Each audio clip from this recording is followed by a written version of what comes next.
If you've been thinking about CBT for anxiety, low mood, or the thoughts that circle at 2 in the morning, you've probably already read a dozen websites that all say the same thing. CBT looks at thoughts, feelings, and behavior. True, but completely unhelpful because it doesn't tell you what actually happens in the room or whether it would work for you.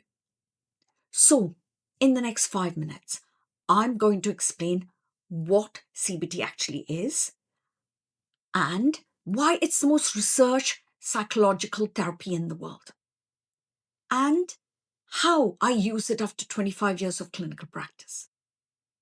By the end, you know whether it's the right tool for what you're carrying. Hi, I'm Andrea A. Smith, a clinical therapist with 25 years practice, including NHS roles.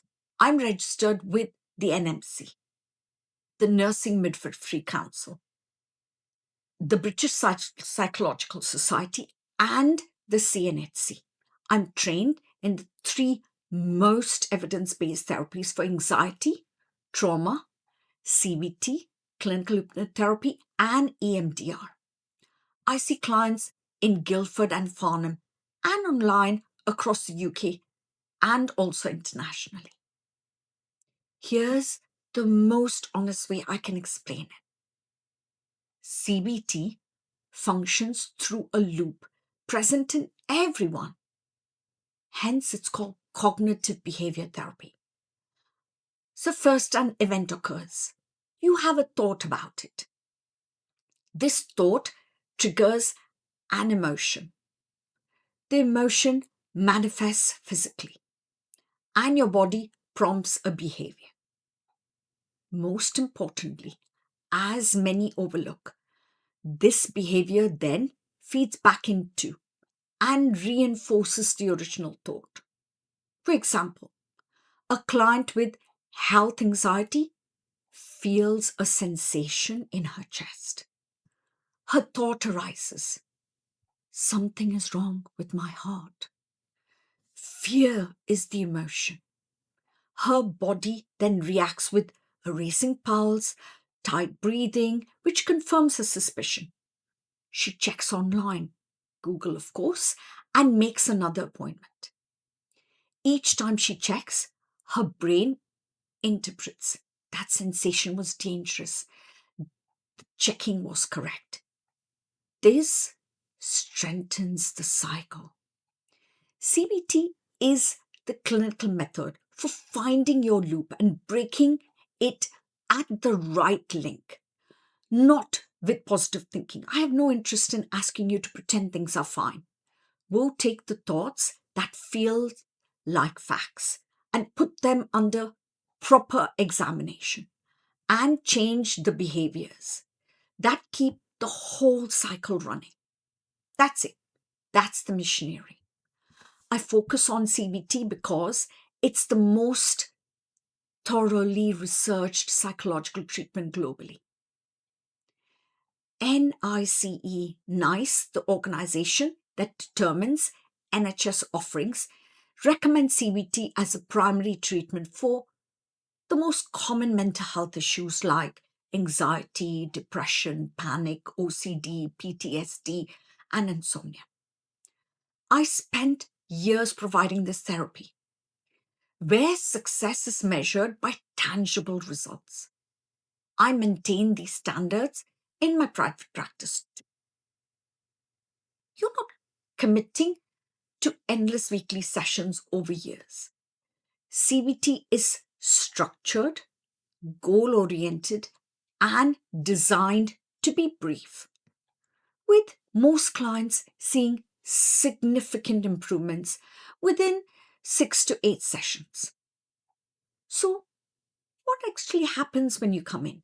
Your first session is a 60-minute clinical assessment. We map your loop together, including the situations, the thoughts, the feelings, what happens in your body, and what the problem has been making you do or avoid.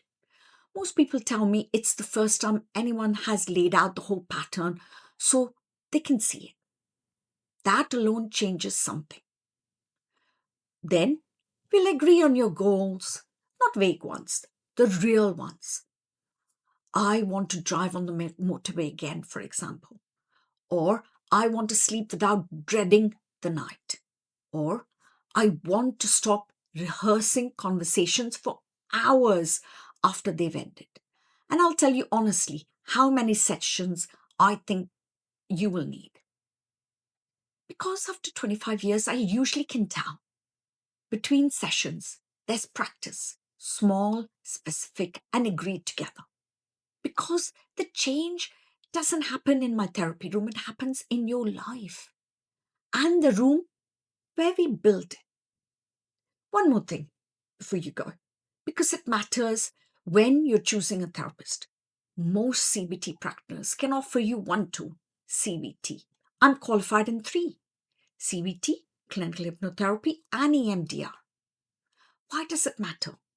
Because sometimes the thought you're examining still won't shift because it's being held in place by something deeper, an old memory or a pattern the body learned long before you could think it through.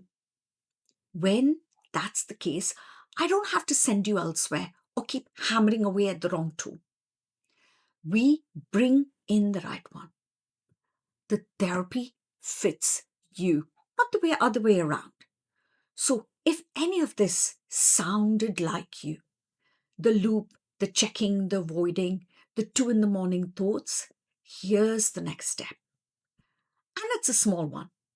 Book a free 15-minute phone call with me. No obligation, no pressure. You can tell me what's going on, and then I'll tell you honestly whether CBT is the right tool for it. If it isn't, I'll tell you that too.